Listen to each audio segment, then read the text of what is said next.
warahmatullahi wabarakatuh. Tonton Rupat Viral, subscribe, like, share, and comment. Assalamualaikum warahmatullahi wabarakatuh. Iza marartum beriyatil jannah farta'u, kata Nabi. Apabila kamu melewatkan surga, farta'u, mampir dulu, kata Nabi. Jadi kita ini jadinya hakikatnya sedang duduk di taman-taman surga yang Allah, atau biasa dikenal majelis taklim, ya. Majelis taklim. Insyaallah kegiatan ini, isi dari rangkaian kegiatan majelis taklim ini, kita nanti membaca yang namanya Maulid Sittut Durar, ya Pak, namanya Maulid Sittut Durar. Kita pada benar semua. Jadi singkatnya Maulid Sittut Durar ini bisa dibilang adiknya daripada Maulid Berjanji. Ya, kenal ya Maulid Berjanji, atau biasa kita katakan marhaban. Nah, jadi kita nanti sedikit kita baca dulu Maulid Sittut Durar ini. Setelah Maulid Sittut Durar, kita insyaallah nanti mungkin ada pembahasan sedikit mengenai fikih, ya.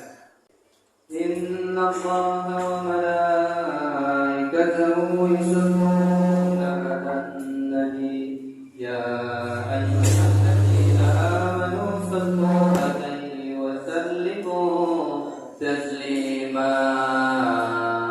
Allahumma salli wa sallim wa barik alaihi wa ala alihi.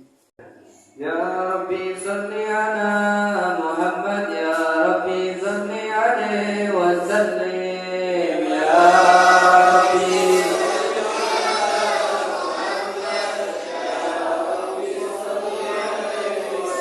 Ya Rabbi salli ala Muhammad, asrafi badrin fil kauni ashraq. Ya Rabbi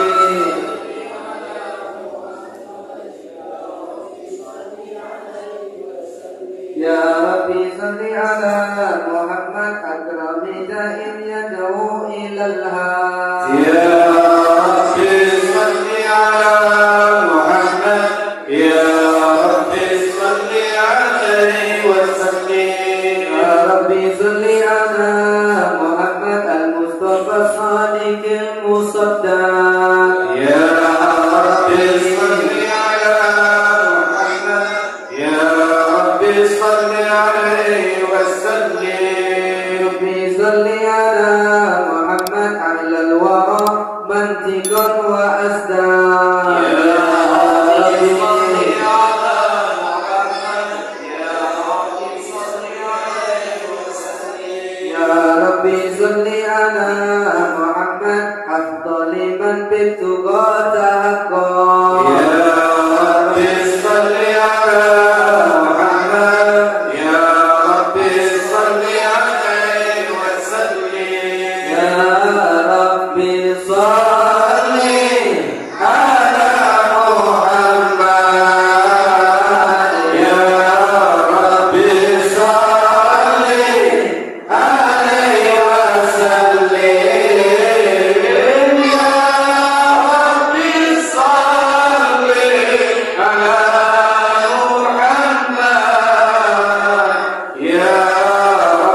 فإن تولوا فقل حسبي الله لا إله إلا هو عليه توكلت وهو رب العرش العظيم إن الله وملائكته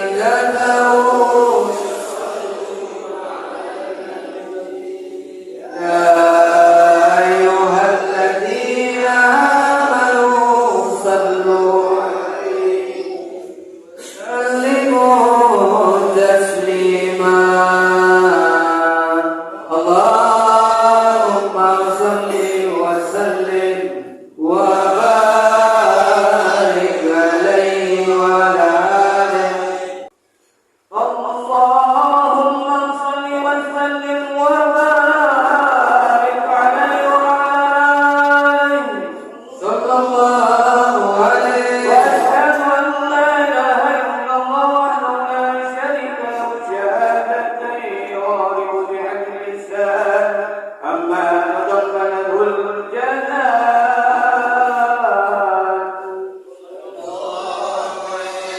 لم تصدق بها والإذعان تثبت بها في الصدور من الإيمان قواعد وتنوح على اليقين من سر ذلك الإذعان للتوسد في الشواهد صلى الله عليه وأشهد أن سيدنا محمدا عبد الصادق في قوله وفعله والمبلغ عن الله ما أمره بالتبليغ لخلقه من فضله ونفعله أنتم أرسل الله العالمين بشرا ونذيرا صلى الله عليه وبلغ الرسالة وأدى الأمانة ونظر به من الأمة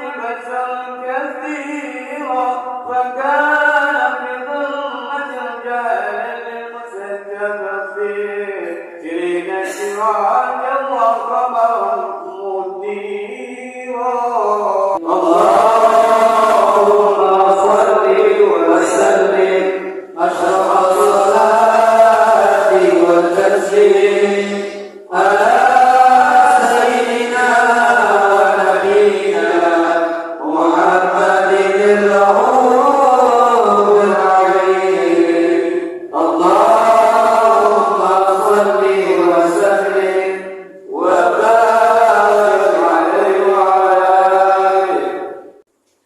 Ya kita marhaban dulu ya. Kalau marhaban nih sunnahnya kita berdiri.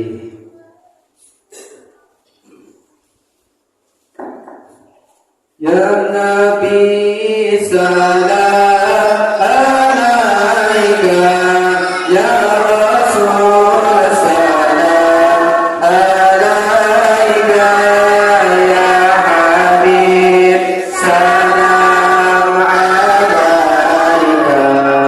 salawatullah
Ya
Salli wa sallim wa barik alaihi wa ala alihi.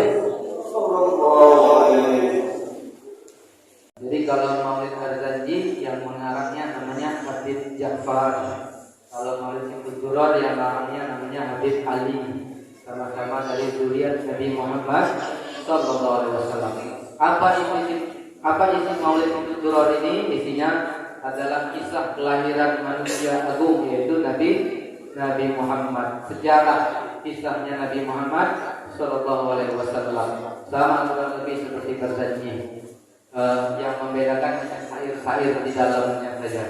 Ya, jadi kita baca itu Fitruror sebagai perdana, ya. Insya Allah nanti untuk kedepannya kita akan bawa kitab lagi yang lebih banyak di sini saja, ya. Biar satu-satu dapat kitabnya bisa dibaca di rumah. Kemudian Sebenarnya saya juga kaget ya, jamaah ini luar biasa ramai ternyata ya. Karena biasanya kan di rumah Pak Yai aja gitu kan. Tapi bulan ini atau malam ini pengajiannya di musola ini. Jadi ramai ya, alhamdulillah luar biasa. Jadi karena tidak ada sebenarnya pembacaan Maulid Fitruh ini diiringi dengan hadroh, diiringi dengan hadroh rebana ya kayak bersaji itu. Nah, jadi kami pun tadi datang dari Batu Panjang ke sini tidak membawa pasukan hadrohnya, tidak ikut. Jadi cuma satu mobil ke sini. Nah, mungkin bulan depan insya Allah kami bawa pasukan hadroh ke sini ya. Setuju Pak? Setuju ya? Jadi biar lebih bahasanya lebih khusyuk, lebih nikmat lagi baca Fitruhnya pakai hadroh. Jadi biar dengar hadrohnya supaya tidak terlalu kedengaran suara saya yang falas ya. Karena sendirian katanya Pak. Biasanya bacanya ada 4 orang, 5 orang, ya. Vokal-vokalnya itu tak ikut. Nah, jadi saya sendirian yang baca. Berdua sama Ustaz Gizi gitu ya. Suaranya Masya Allah. Jadi insya Allah bulan depan insya Allah Pak ya kita bawa hadroh. Boleh main hadroh sini Pak? Jadi aman Pak ya? Aman ya, tidak bisa ya. Jadi kita bawa hadroh ini diiringi dengan hadroh. Pembukaan tadi harusnya lebih nikmat kan kalau pakai hadroh ya. Zainal Ambiyah itu dia. Biar anak-anak juga lebih yang muda-muda, generasi mudanya. Nah, itu metode saja dalam berdakwah hadroh. Bismillahirrahmanirrahim. Insyaallah la quwwata illa billahil aliyyil azim. Santai aja ya Pak ya. Ya. Kita membahas fikih, kitab fikih. Jadi santai aja sambil minum kopi, minum teh. Ibu luar ngantuk Bu. Ibu ini tanya tapi suara Bapak yang jauh itu. Belum ngantuk ya? Bentar lagi Bu. Bentar aja dulu.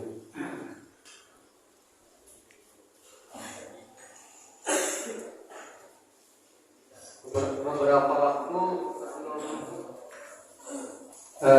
saya kesini sama rombongan ini, saya sudah bincang-bincang sama Pak Yai Marzuki dan Pak Jamil bahwa kita bertiga dan ada warga sini juga ingin buka majelis seperti ini Pak ya, majelis sholawatan, majelis taklim. Jadi bincang-bincang sama Pak Yai Marzuki dan Pak Jamil akhirnya perdana ini bisa diwujudkan. Di dalam bincang-bincang itu kita ngobrol apa nanti kegiatannya. Ya kegiatannya saya katakan ada fikih seperti tadi, sholawatan, hadroh, kemudian ditutup dengan pengajian kitab fikih. Pak Yai katanya kitab apa nanti yang kita bahas katanya. Pelajaran apa gitu kan banyak tuh. Ada akidah, ya, ada tauhid, ada apa lagi tasawuf ya, ada fikih. Nah kemudian saya lapor atau konsultasi sama guru saya di Jambi. Beliau mengatakan buka kitab fikih aja dulu katanya. Jadi malam hari ini kita membahas fikih ya. Bab toharoh yang namanya fikih itu pasti diawali dengan bab toharoh, bab bersuci, pasti itu diawali dengan bab toharoh. Bab fikih itu ada dua, fikih batin dengan fikih zahir, atau fikih zahir dan fikih batin. Fikih zahir itu fikih luar, fikih batin itu fikih dalam. Ada luar, ada dalam, ada lahir, ada batin. Fikih juga gitu. Fikih zahir itu apa? Fikih luar. Nah, yang sekarang malam ini kita bahas fikih luar atau fikih zahir itu membahas tentang wudu, gitu ya. Membahas tentang zakat, haji, umroh, sholat. Nah, itu fikih luar, fikih zahir. Fikih batin itu apa? Fikih batin itu nama lainnya adalah tasawuf. Ya. Fikih batin itu namanya tasawuf, untuk melembutkan hati dalam beribadah. Kenapa? Fikih lahir dan fikih batin, fikih lahir dan tasawuf itu harus seiring sejalan. Tidak bisa kita cuma belajarnya fikih zahir saja, atau sebaliknya tidak bisa juga kita belajarnya tasawuf saja. Contohnya begini, orang yang cuma mempelajari fikih zahir, fikih luar saja, dia tidak ngerti tasawuf. Bisa jadi sholatnya, puasanya tidak diterima oleh Allah Subhanahu wa ta'ala. Contohnya gini, dia sholatnya benar, gerakannya benar, wudunya benar, semuanya benar, rukun-rukunnya benar, tapi di dalam hatinya saat sholat ada riya, ada hasad, ada dengki, dia gibahin orang pula. Nah itu kan fikih batinnya kena, dia tidak ngerti tasawufnya, maka sholatnya sia-sia dia sholat, tidak dapat apa-apa karena riya tadi, karena hasad tadi. Sebaliknya gitu juga, ada orang yang cuma tasawuf aja, tapi fikih lahirnya, wudunya tidak belajar lagi, sholatnya caranya tidak tahu lagi yang mana yang benar. Akhirnya dia kebablasan bahasanya, tasawufnya terlalu tinggi. Akhirnya ada namanya sholat eling, sholat cuma ingat saja. Kau tidak sholat, dah katanya. Maksudnya tak masuk masjid, aku cukup sini duduk ingat Allah sudah sholat katanya. Wah itu tasawuf apa itu ya? Ada situ, ada kan? Pernah dengar? Sholat apa? Sholat cuma ingat aja duduk ini bu. Nah, yang penting hatinya sampai ke Allah. Wah tasawuf itu namanya mafia tasawuf. Kebablasan dia. Maka perlu belajar fikih lahir, ya? Harus seiring sejalan, ya. Namun malam ini kita membahas fikih yang luar saja, ya, tentang sholat, tentang wudu, tentang air, ya, tentang najis. Nah itu. Insya Allah dalam waktu-waktu ke depan kita akan sedikit selipkan sedikit demi sedikit yang namanya tasawuf. Kemudian yang pertama babut toharoh.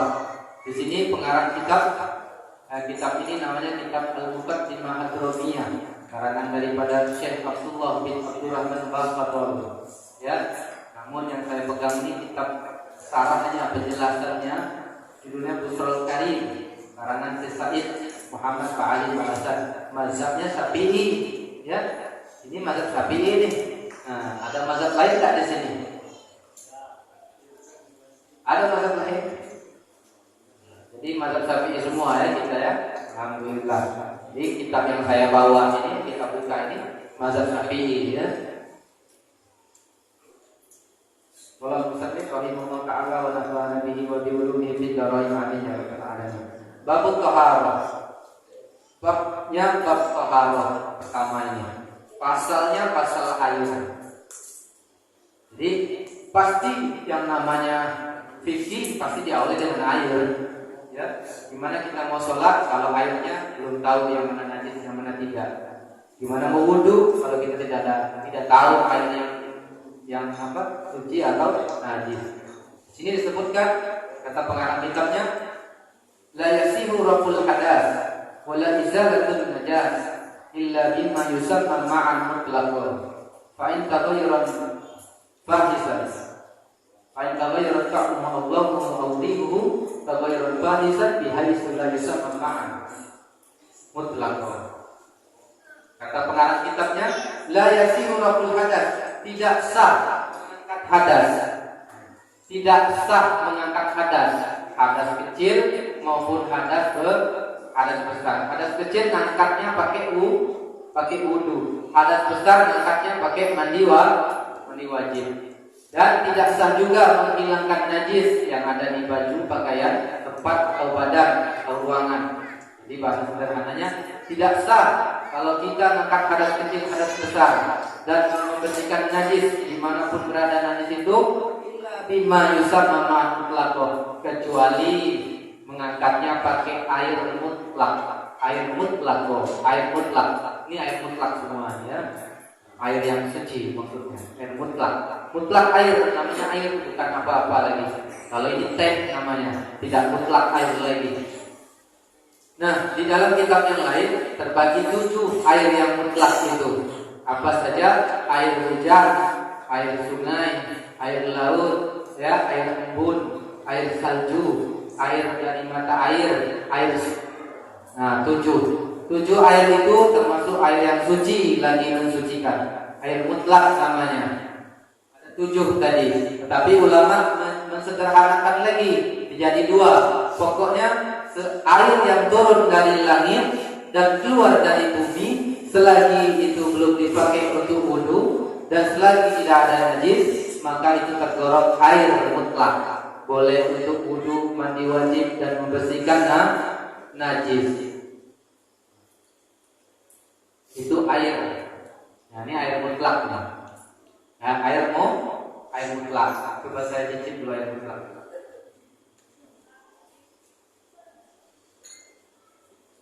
Ya benar, air mutlak.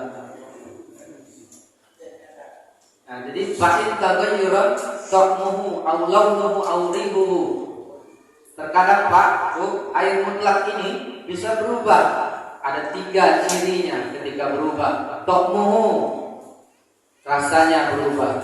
Aw launuhu, warnanya berubah. Aw rihuhu, baunya atau wanginya berubah. Nah, kalau berubah, kalau air itu berubah dari 3 ciri-ciri ini dan perubahan itu fahisha, perubahannya itu perubahan yang drastis, kita makanya dalam wudu itu sunnahnya salah satunya kumur-kumur dengan masukkan air ke dalam hidung. Itu hikmahnya supaya kita bisa merasakan tuh pada saat kumur-kumur air ini rasanya apa gitu. Apakah rasanya seperti ada kayak najis-najisnya? Nah, itu sudah jangan untuk wudu lagi. Itu masuk hidung airnya kayaknya baunya beda, kayak bau-bau bangkai. Nah, jangan untuk wudu lagi. Nah, itu hikmahnya. Jadi kalau air di rumah kita itu berubah warnanya, baunya dan rasanya, dan perubahannya drastis, perubahan yang signifikan, tidak bisa ditolerir lagi perubahannya, la yusamma mutlaqan. Tidak boleh dipakai untuk wudu, mandi wajib dan membersihkan najis lagi. Dan perubahannya itu ada 2. Pertama, perubahannya disebut bimukhalitin tahirin yastasmi ma'u anhu lam tasihha at-taharatu bi. Perubahan yang pertama, perubahan yang mukhalid namanya. Apa itu mukhalid? Mukhalid itu air yang mutlak, air yang suci ini bercampur dengan benda yang suci juga masuk, kemudian juga bercampur, dan benda yang suci masuk ke air yang suci tadi tidak bisa dipisah, tidak bisa diambil. Maka perubahan itu namanya mukhalid. Contohnya kopi, teh. Kopi atau teh itu asalnya kan air begini, air suci ya. Dimasukkan teh atau kopi. Teh kopi itu benda suci.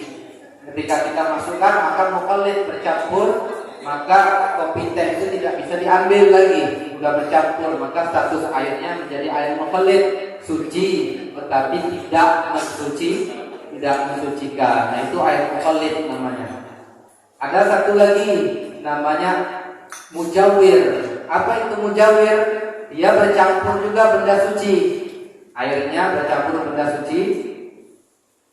Kalau di kitab ini dicontohkan air mutlak bercampur dengan benda suci. Di sini dicontohkan gaharu, kayu gaharu ya, yang wangi itu masuk ke air ini. Airnya jadi wangi kan? Nah, apakah air yang tercampur gaharu itu masih boleh untuk wudu, mandi wajib dan bersihkan najis?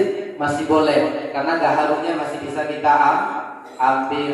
Dan sudah kita ambil gaharunya, kita diamkan airnya, maka air itu netral kembali. Nah, boleh dipakai untuk wudu, mandi wajib dan membersihkan najis. Sama juga kalau kejatuhan minyak makan, minyak sayur itu, minyak sayur sama air kan tidak bisa bercampur. Maka kalau misalkan di rumah kita air sudah darurat, kejatuhan minyak pula ya, nah, kita ambil minyaknya, kita pisahkan minyaknya, maka air yang tersisa itu masih boleh untuk wudu, mandi wajib dan bersihkan najis. Walaupun dia awalnya tercampur, tapi campurannya itu kategorinya mujawir. Bahan yang masuk, benda suci yang masuk ke air itu masih bisa diambil. Kalau mukhalid tidak bisa diambil lagi. Kopi, gimana kita mengambil kopi di dalamnya kan? Tidak bisa. Nah, bicara tentang mukhalid, nah Ini ada dua yang sering banyak terjadi kesalahan. Mukhalif itu air mutlak, air seperti ini bercampur dengan benda suci apapun, sabun, teh, kopi, apapun benda suci yang menghalangi kesucian air itu sendiri. Banyak orang salah di sini. Mandi wajib. Mandi wajib, baik itu mandi wajib laki-laki ataupun perempuan, baik itu mandi wajib karena berhubungan badan istri suami atau mandi karena haid, nifas, gitu ya. Mandi wajib semua kan itu kan. Nah, cara mandi wajibnya kebanyakan orang salah, ya. Jadi mandi wajib itu rukunnya ada dua, ya. Rukun yang wajibnya ada dua. Yang pertama niat, yang kedua meratakan air ke seluruh tubuh. Semuanya harus kena di bagian-bagian tubuh ini. Nah, itu yang wajibnya saja. Kalau sunnahnya banyak. Kita bicara wajibnya dulu.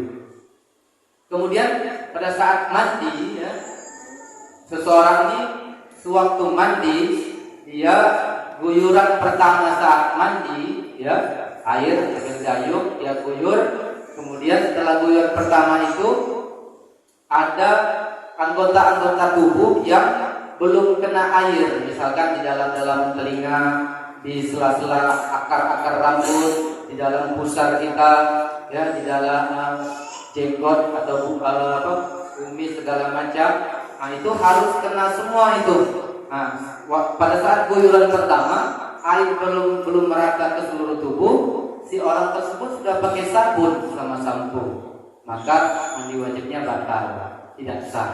Jadi gimana caranya? Caranya kita mandi wajib, kita pastikan dulu guyuran pertama, kedua, ketiga sudah semuanya yakin merata air masuk ke semua anggota badan kita, baru pakai sampo dan sabun. Karena kalau sudah air merata ke seluruh anggota tubuh kita, itu statusnya sudah suci. Sudah boleh sholat, boleh puasa, boleh pegang Quran, boleh ngaji, walaupun belum pakai sampo dan sabun. Ya, sabun sama sampo itu untuk bikin wangi aja, bukan bikin suci. Ya, nah, itu hati-hati. Jadi kita mandi wajib, guyuran pertama itu pastikan. Kalau memang ragu, sediakan saja satu ember yang khusus untuk mandi. Habiskan satu ember itu, jangan dulu pakai sabun dan sampo, biar yakin. Yang kedua, nah ini ibu-ibu biasanya nyuci baju. Nyuci baju ibu-ibu kita anggap pakai mesin cuci, ya. Cuci baju pakai mesin cuci, sama bisa terjadi mukhalif juga. Contohnya apa? Mohon maaf, pakaian dalam kita mungkin terkena najis, ya. Mungkin punya anak bayi, baju-baju pakaian anak bayinya ada najisnya. Baju kita juga mungkin ada najisnya. Jadi baju yang ada najis-najis itu dipisah dengan baju yang cuma kotor aja. Dipisah dulu kalau mau cuci. Baju yang najis ini, baju yang kotor cuma kotor tapi tidak najis ini. Nah, cara mencucinya di dalam kaidah fikih, baju pakaian yang najis-najis itu dikumpulkan jadi satu, dimasukkan ke mesin cuci. Kemudian baru dituangkan air. Jangan kebalik, airnya dulu kita genangin dalam mesin cuci, baru bajunya masuk, maka airnya hukumnya jadi air mutan najis, bajunya semua jadi najis, dan bisa dipakai untuk sholat dan lain-lain. Nah, hati-hati. Jadi kaidah fikih mengatakan bajunya dulu, najisnya dulu yang masuk, baru disiram air. Jangan airnya dulu. Sama seperti kita bersihkan misalkan di musola ini ada najisnya. Jangan langsung pakai kain pel yang basah. Kalau pakai kain pel yang basah langsung semua kena najis. Jadi disiram dulu pakai air mutlak, air suci. Siram, ya, statusnya suci sudah, baru dibersihkan. Begitu tadi baju tadi supaya jangan mukhalif, pakaiannya dulu, baru airnya yang belakangan. Kemudian setelah bajunya masuk, airnya masuk, kemudian langsung putar mesin cucinya. Jangan pakai sabun dan sampo dulu. Sama kayak mandi wajib tadi. Kalau langsung kita masukkan sabun cuci itu, deterjen itu kita masukkan dalam pakaian dan air tadi kita putar, maka sabun deterjen dan sabun cuci itu menghalangi air untuk membersihkan najis, maka baju tadi hanya wangi, tidak suci. Jadi gimana? Sama seperti mandi wajib tadi, pakaian yang masuk yang najis masuk pakaiannya, kemudian airnya agak banyak sedikit, kira-kira biar bajunya tenggelam, terus langsung putar berapa menit saja. Setelah putar berapa menit, airnya dibuang. Setelah dibuang, baru pakai sabun cuci. Nah, paham Bu? Ya. Deterjennya air apanya? Ya, sabun cucinya belakangan. Jadi sabun cucinya, deterjennya belakangan. Pokoknya pastikan dulu pakaian yang najis itu berputar dia dengan air yang mutlak. Nah, gitu. Paham Pak ya? Nah itu mukhallid, itu contoh-contoh mukhallid. Airnya suci, tetapi terhalangi oleh benda suci yang lain.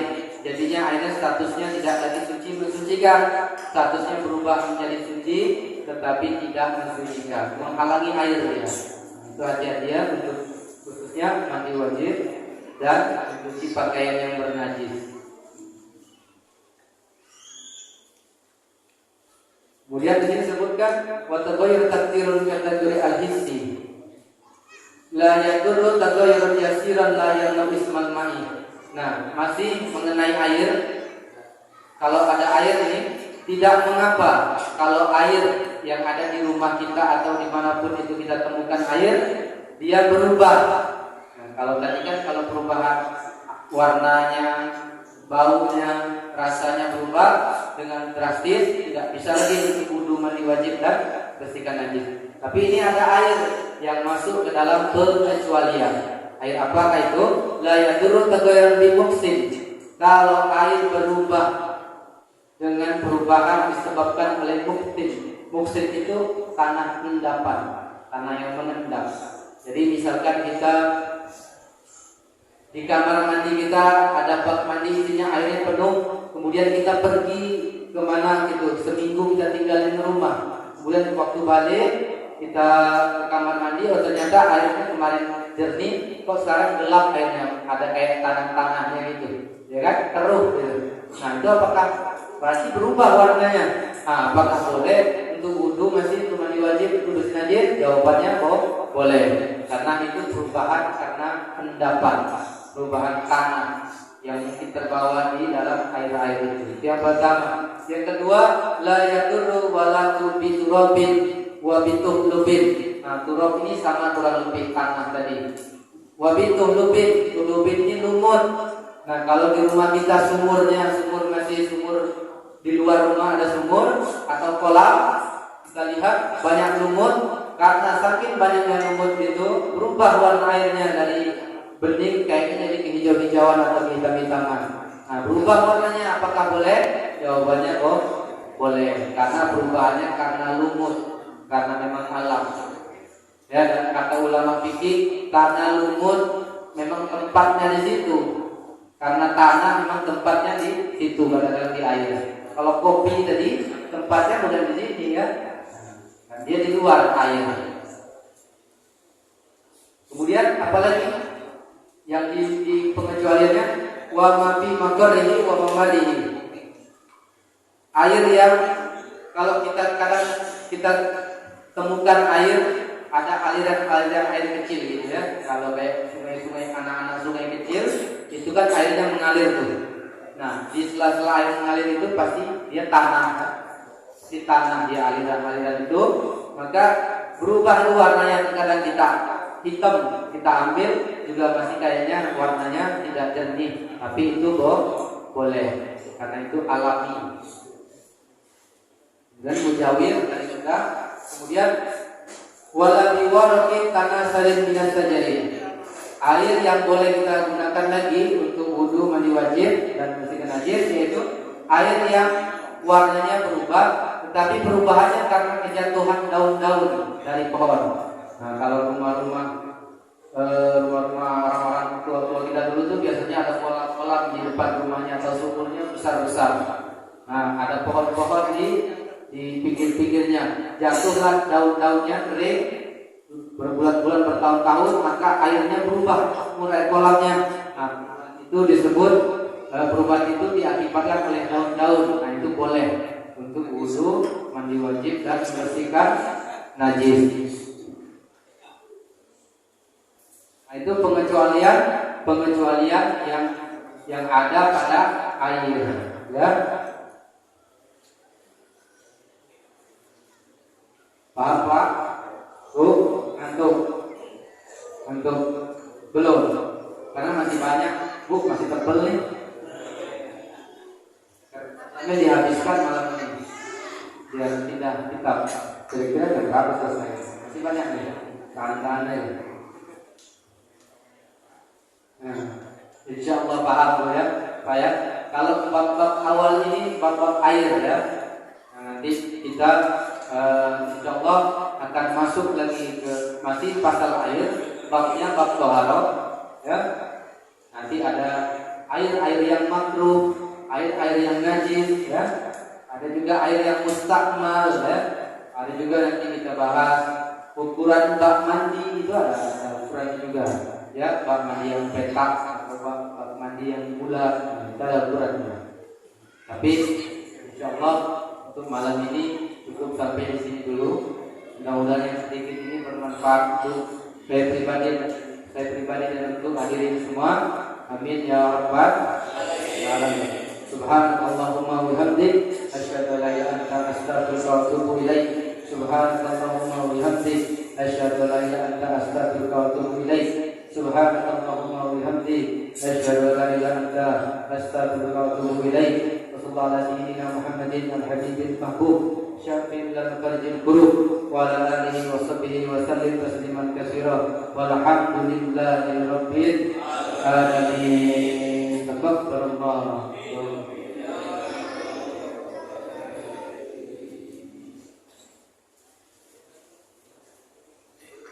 Warahmatullahi wabarakatuh. Tonton Rupat Viral, subscribe, like, share, and comment. Assalamualaikum warahmatullahi wabarakatuh.